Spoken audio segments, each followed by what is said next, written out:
I wanted to go back to Hannah Willard for a moment, who is with us from Orlando. She is with Equality Florida, a statewide advocacy organization for gay, lesbian, bisexual, and transgender rights. Hannah, what are you calling for now? Well, we are calling for a myriad of next steps. Yesterday, we moved very quickly to help people gain access to grief counseling resources immediately. We called for people to go to their local blood banks and make sure that they were giving blood. We also called for folks to donate if they felt called to do so through a GoFundMe campaign that raised over $1 million in one day alone.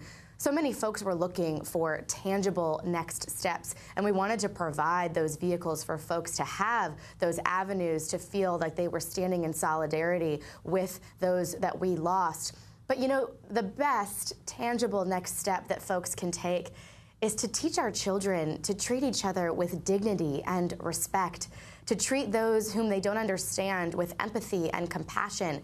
That's how we build a Florida where every single child growing up knows that they are celebrated and valued for exactly who they are, no matter who they love. And that's the Florida that I want to see. Talk about the ban on gay blood donors, Hannah. I know there's been a major call for blood donations. We saw the lines yesterday in Orlando. Absolutely. Well, if there was ever a time when this ban was seen as the discriminatory and unnecessary thing that it is, it's now more than ever. This ban has been debunked as medically unnecessary, as discriminatory. There were friends and family of those that we lost who were itching to be able to do something to support those who were still fighting for their lives in the hospital.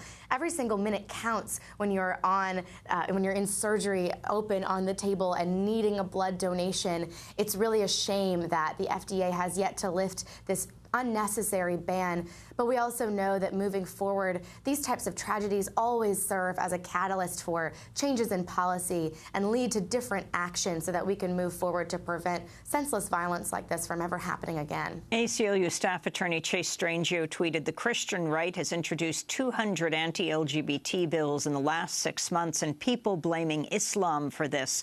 No. #Pulse Nightclub." Hannah, your response? It is not up for debate that homophobia and bigotry are still alive and well in Florida and across our country. The LGBTQ community is under attack, plain and simple. We were very tangibly and violently under attack at Pulse Nightclub this past weekend. But of course, over 200 anti-LGBT bills filed here in Florida and in states across the country. Legislators are targeting our community where we are most vulnerable, which is often transgender people and especially transgender people of color. I was so thankful that Daniel mentioned intersectionality earlier, because there's so many reasons why marginalized communities must band together to ensure that we move forward together. We all have the same oppressors. We all have the same opposition. And I'm proud that we work with a diverse intersectional coalition here in Orlando and here in Florida to fight back against our opposition. And certainly we'll be fighting back in the legislature and through concrete policy changes in the coming years.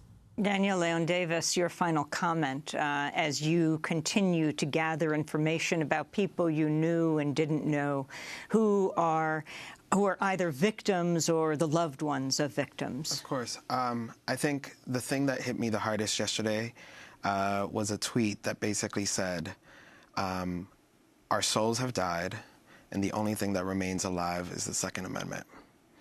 And I think just thinking about the fact that we remain in this cycle, like it just feels like, at what point, what is the breaking point? Because every single breaking point we felt was going to be the Sandy Hooks, right? Like every single breaking point we felt was going to get us there, hasn't. And so I guess my question is this the breaking point?